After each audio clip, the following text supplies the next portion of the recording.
Yo, yo, yo, yo, yo, what up? It's Mr. Zoo Nation, aka Savage Armor June Giraffe, and I'm coming at you with the top 5 best boxes of the G Series. Since set 10 is coming out, I decided to put like my, take on like the best boxes from set 9 to set 1.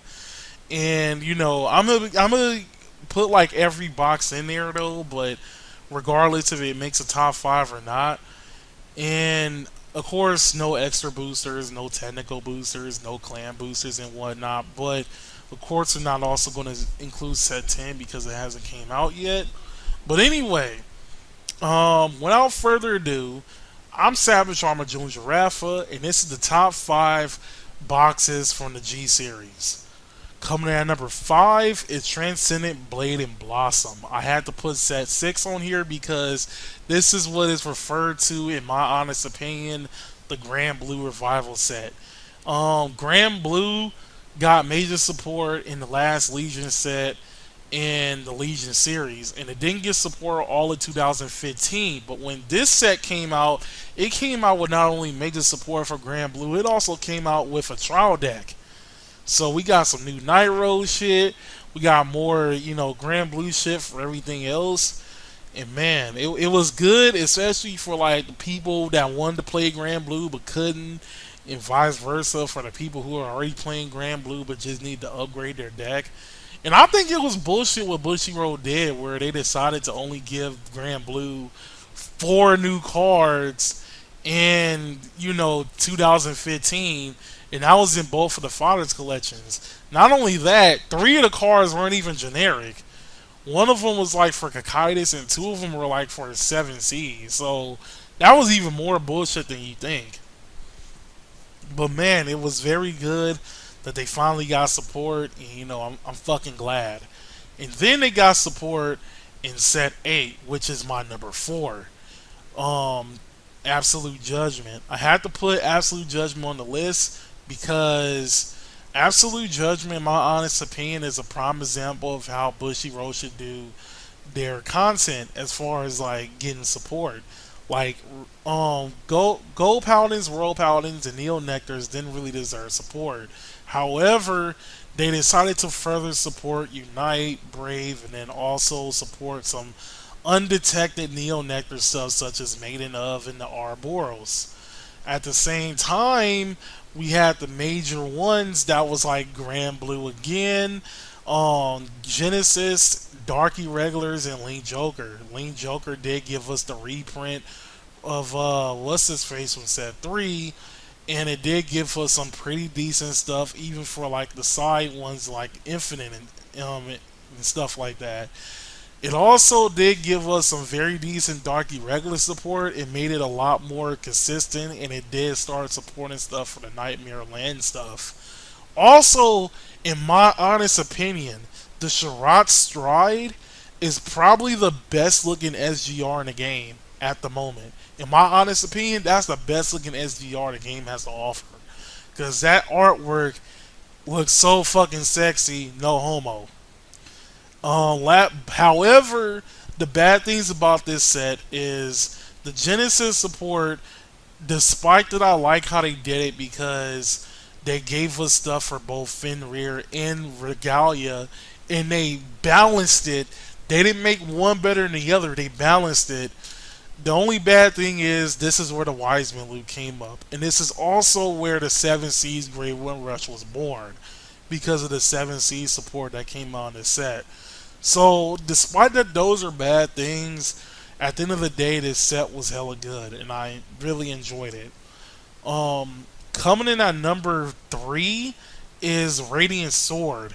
Radiant Sword, in my honest opinion, has to be one of the best money sets money has to offer as far as this game got.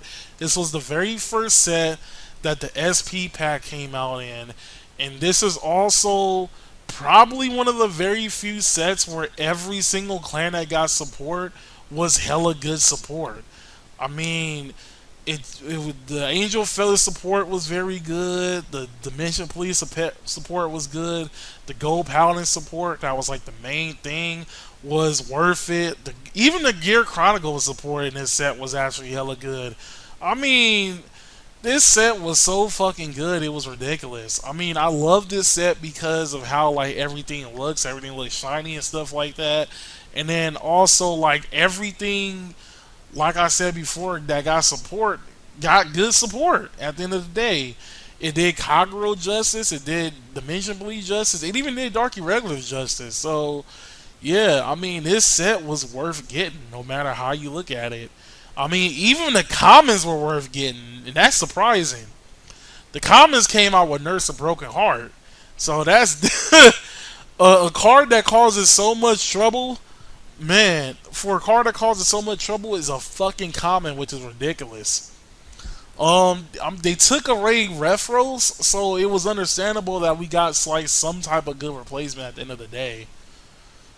Coming in at number two is Generation Stride. I had to put Generation Stride in here because when it came out, the format was very weird.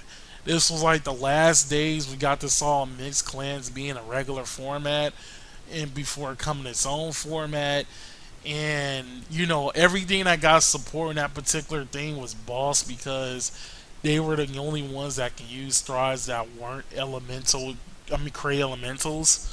I was about to say elemental hero, but man, they all they got was Cray element. Everybody else that didn't get support in that set just got Cray elementals.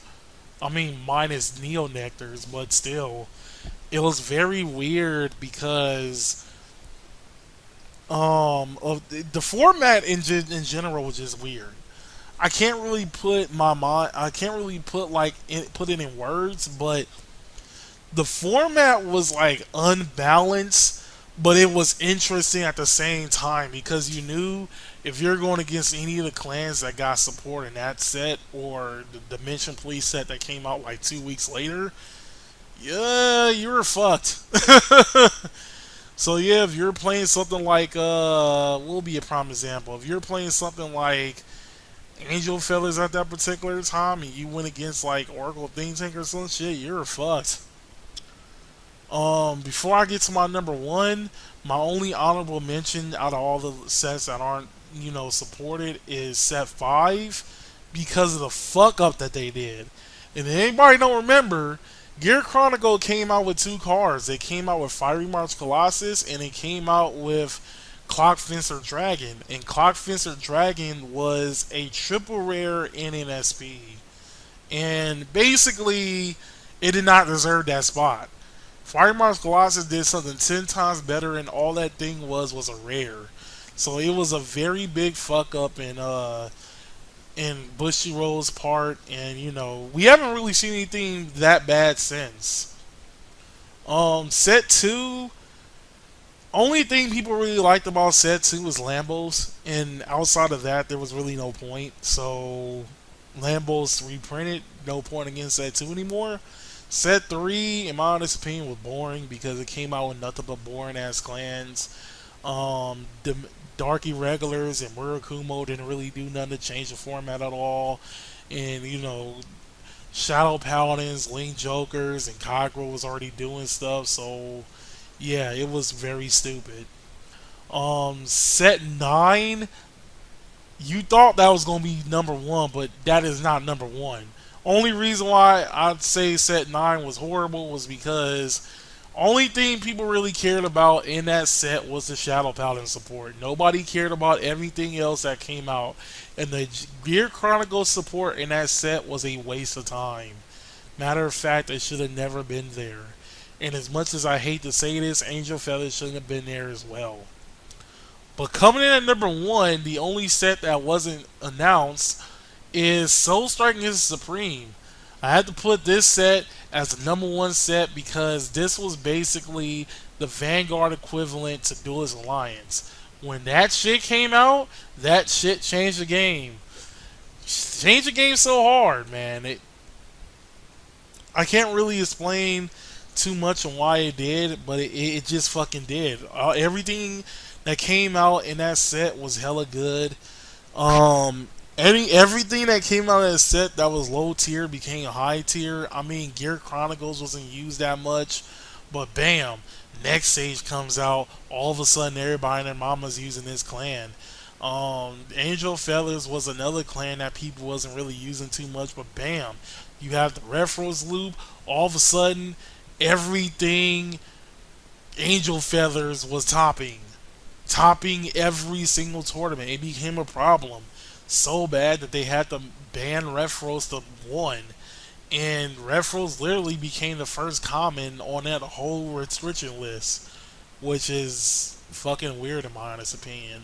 Even Mega Colony, a clan that people said that was never going to amount to shit, started to become very dangerous because they finally got stuff that they needed. And even though this wasn't at the time where Darkface was at his absolute best, it was still good regardless. It still was top tournaments. It still topped a few tournaments, so it was actually hella good. It started becoming a little bit more dangerous. People started to fear it a little bit more, and even though it was like a short reign while it lasted, it was still pretty fun. It was fun to watch because all of a sudden everybody started to hate it for a very good reason, and that's what I liked about it. And then of course you had stuff like Neo Nectars, where this is the set where they started hitting for like 40k like per unit and shit. So yeah, that pre-bloom shit was hella stupid. And then at the same time, you had World Paladins come out with Aerial Divine, not Outmile. So man, just everything that came from that set was so fucking good. It was just it was amazing. It basically changed the format a little bit. It's spicing things up. And again, like I said before, stuff that wasn't originally topping started topping. So, I mean, at the end of the day, this was a hell of a good set. Probably one of the best sets that they ever came out with. But for now, that's my list. Hope you liked and enjoyed it. Was there any set that you liked that should have made it in the top five? Leave a comment on the comment section or whatever. But for now, this is Savage Armor Drill Giraffe signing out.